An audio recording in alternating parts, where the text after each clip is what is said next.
करने वाले हैं वेदर से रिलेटेड सेंटेंसेस की practice. So it's a very interesting topic. So आप वीडियो के लास्ट तक बने रहें, क्योंकि इस एक वीडियो में गाइज आपकी वेदर से रिलेटेड सारी वोकैबुलरीज एंड सेंटेंसेस के डाउट्स क्लियर होने वाले हैं। सो वीडियो शुरू करने से पहले I would like to explain you what the difference among these vocabularies, क्योंकि ये तीनों ही वोकैबुलरी आपके मौसम से रिलेटेड हैं। Climate, season and weather. Climate का यूज जब हम लोग किसी पर्टिकुलर जगह की जलवायु के बारे में बात करते हैं, उस टाइम पे गाइज आप क्लाइमेट का यूज करेंगे। कहीं कहीं की जलवायु बहुत ठंडी होती है, कहीं बहुत गर्म होती है। फॉर एग्जाम्पल कश्मीर की जलवायु बहुत ठंडी है। तो कश्मीर की जलवायु बहुत ठंडी है, so the climate of Kashmir, Kashmir की जलवायु।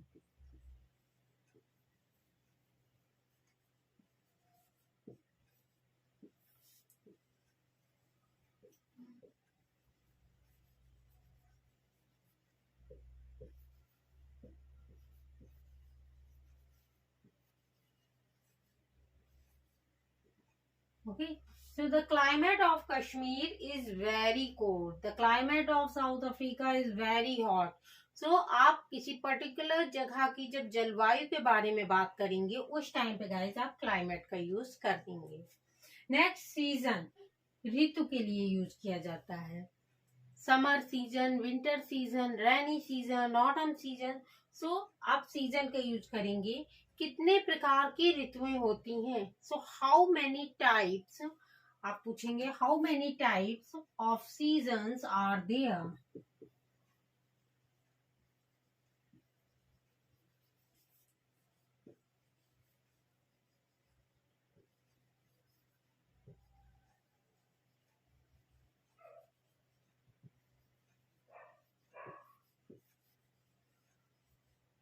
Okay, how many types of seasons are there?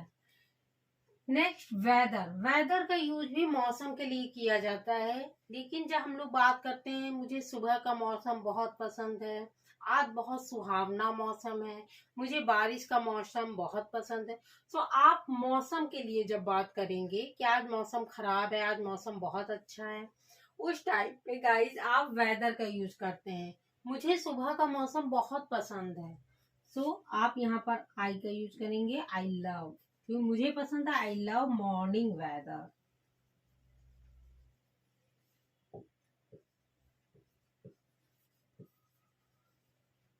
Okay, so I love morning weather. Very important guys, आप नोट डाउन जरूर कर, आप नोट्स जरूर बनाइए कि जो आपकी इंपॉर्टेंट वोकैबुलरीज हैं, sentences, grammatic rules. So note down all rules and vocabularies, then do practice.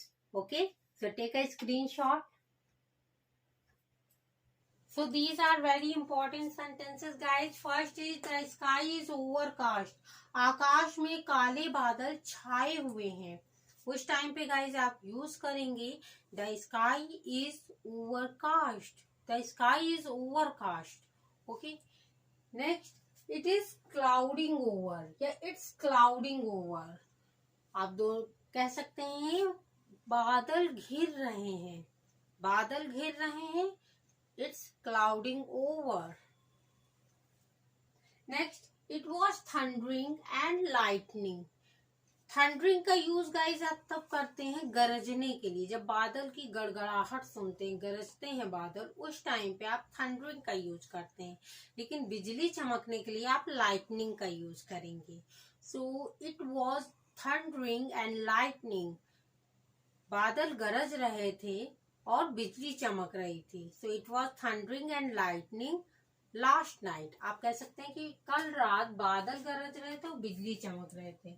तो यहाँ पर आप लास्ट नाइट का यूज कर सकते हैं। लास्ट नाइट, कल रात के लिए। कल रात बादल गरज रहे थे, बिजली चमक रहे थे। तो थंडरिंग एंड लाइटनिंग का यूज आप करेंगे बिजली चमकने के लिए, एंड थंडरिंग का यूज आप करेंगे बादल गरजने के लिए। Okay, it is raining buckets. It's raining buckets का यूज आप तब करेंगे गाइस जब बहुत जोरों की बारिश होती है, मूसलाधार बारिश हो रही है। So it's raining buckets. या आप यहाँ पर यूज कर सकते हैं it's raining heavily, it's raining hard. तो यहाँ पर आप हैविली या हार्ड का भी यूज कर सकते हैं, या आप यूज करते हैं इट्स पोरिंग डाउन। आप रैनिंग बकेट्स की जगह पर यूज कर सकते हैं pouring down. Okay, it's pouring down, बहुत जोरों की बारिश हो रही है। Next, it's drizzling. ड्रिजलिंग का यूज गाइस आप तब करेंगे जब फुहार पड़ती है, मन फुहार पड़ रही हो, उस टाइम पे आप ड्रिजलिंग कहेंगे। आप उस टाइम पे ये नहीं कहेंगे कि इट्स रैनिंग, वो गलत होगा सेंटेंस। इट्स ड्रिजलिंग यानी मन फुहार पड़ रही है, फुहार पड़ रही है, उसके लिए आप ड्रिजलिंग का यूज करेंगे। लेकिन अगर आप कह देंगे कि फुहार रुक रुक कर फुहार पड़ रही है, फिर थोड़ा सा पानी फुहार पड़ी फिर रुक गया फिर फुहार, तो रुक रुक के लिए रुक रुक कर बारिश हो रही है, रुक रुक कर फुहार पड़ रही है, तो यहाँ पर रुक रुक के लिए आप इंटरमिटेंटली का यूज करेंगे।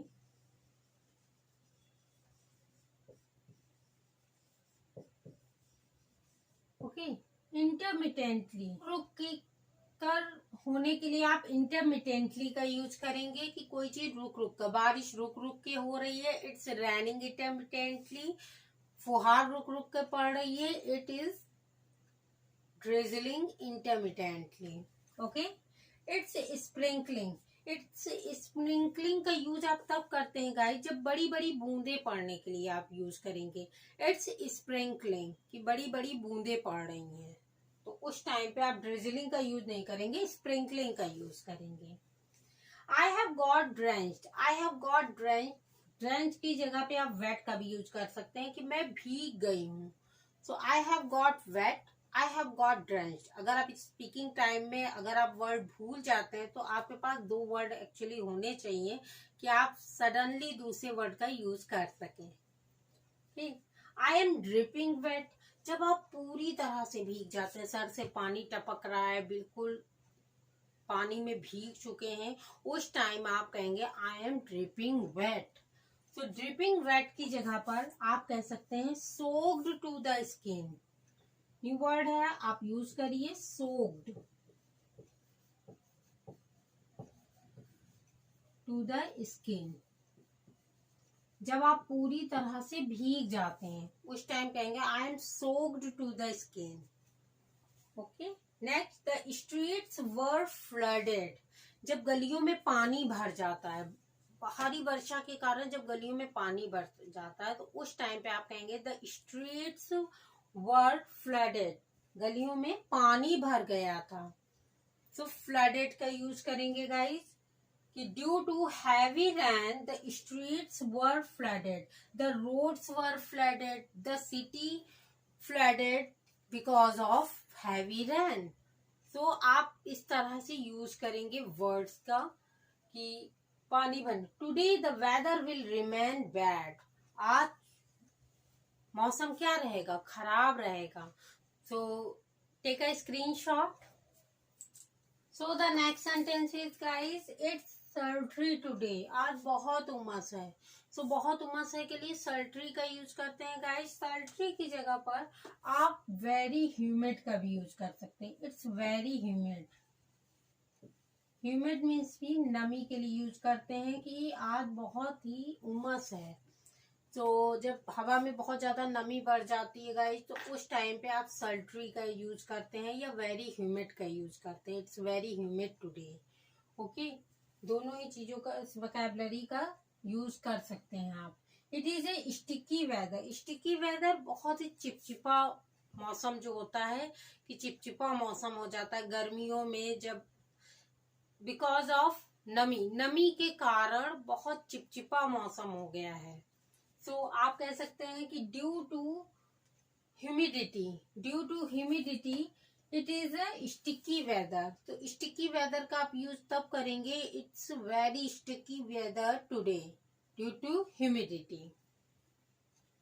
It is terribly hot today, it is terribly hot today, बहुत ज्यादा गर्म है, बहुत अधिक गर्मी के लिए आप कहेंगे वेरी की जगह पर आप टेरिबली का भी यूज कर सकते हैं कि it's very hot today, it's terribly hot today. Hot की जगह आप कोल्ड भी कह सकते हैं कि it is very cold today, it is terribly cold today, कि बहुत ज्यादा ठंड है, बहुत ज्यादा गर्मी है उस टाइम पर। मुझे पसीना आ रहा है, I am sweating. Okay, the wind is almost still, हवा लगभग बंद है, so the wind is almost still, that's why I am sweating, इसीलिए मुझे पसीना आ रहा है क्योंकि हवा लगभग बंद है। सो आप hot wind, the wind is almost still का यूज करेंगे हवा बंद है के लिए। Hot winds are blowing these days, hot winds are blowing these days, hot winds का यूज आप लू के लिए करते हैं, गर्म हवाओं के लिए, जब गर्मियों में बहुत गर्म हवा चलती है, लू भी कहते हैं उसे। So hot wind is blowing these days. ठंडी हवा के लिए आप कूल विंड का यूज कर सकते हैं, cool winds are blowing these days.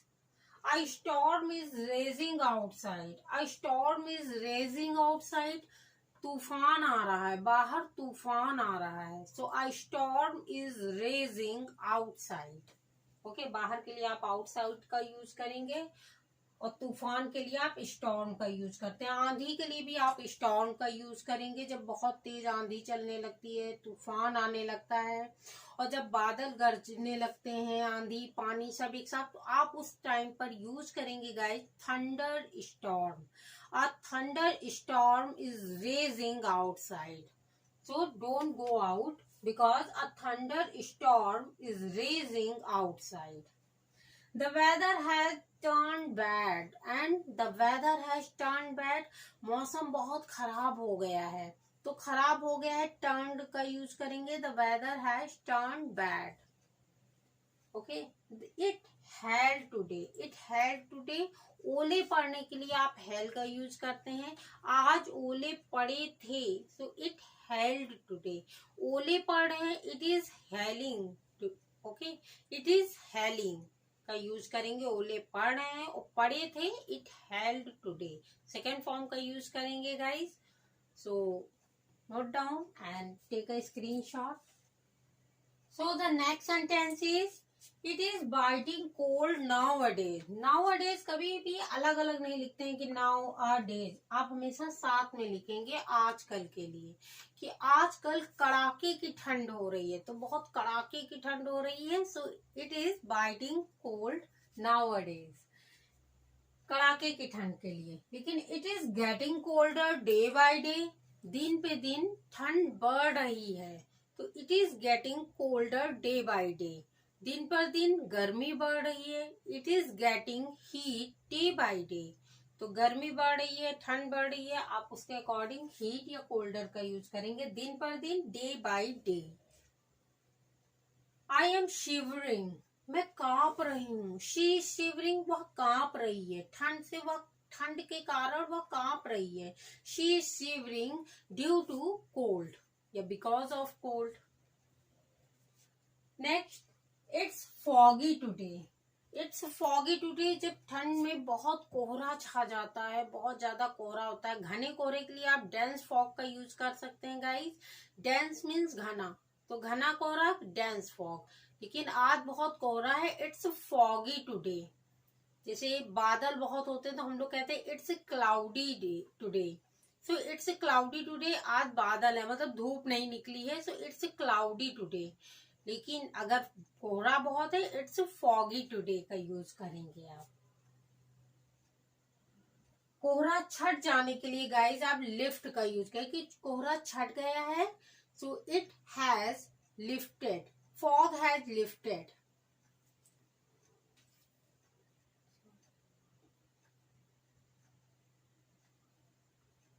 The mirror has fogged up, the mirror has fogged up, जब शीशे पर कोहरा छा जाता है, तो किसी चीज पे जब कोहरा छा जाता है तो मिरर हैज फॉग्ड अप का यूज करेंगे, the mirror has fogged up.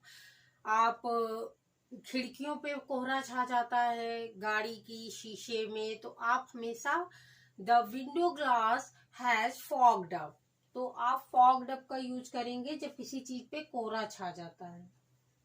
और आप उसमें अपना नाम लिख सकते हैं, कुछ भी आप उसमें हाथ का निशान कुछ भी बनाते हैं। सो द मिरर हैज, उस टाइम पर आप कहेंगे the mirror has fogged up. There are dew drops on the grass. तो ड्यू ड्रॉप्स, जो ओस की बूंदे होती हैं उनको ड्यू ड्रॉप्स कहते हैं गाइस। इसी तरह जो पानी की बूंदे होती हैं बारिश की, सो रेन ड्रॉप्स बोलते हैं उनको। एंड ड्यू ड्रॉप्स ओस की बूंदों के लिए कहते हैं। So there are dew drops on the grass, there are dew drops on the flowers, on the leaves। तो हम लोग हर जगह देखते हैं ठंड में कि ओस की बूंदें होती हैं पत्तियों पर, फूलों पर एंड घास पर। तो उस टाइम पे गाइस आप यूज करेंगे ड्यू ड्रॉप्स ऑन द, जहाँ भी आप पत्ती, लीव्स, फ्लावर, ग्रास का यूज कर। Hey look at that, a beautiful rainbow is appearing in the sky. Hey देखो, आसमान में एक सुंदर रेनबो दिखाई दे रहा है। सो बारिश के बाद रेनबो दिखाई देता है कभी कभी आसमान में, and it's such a beautiful scene. So do practice and thank you for watching it.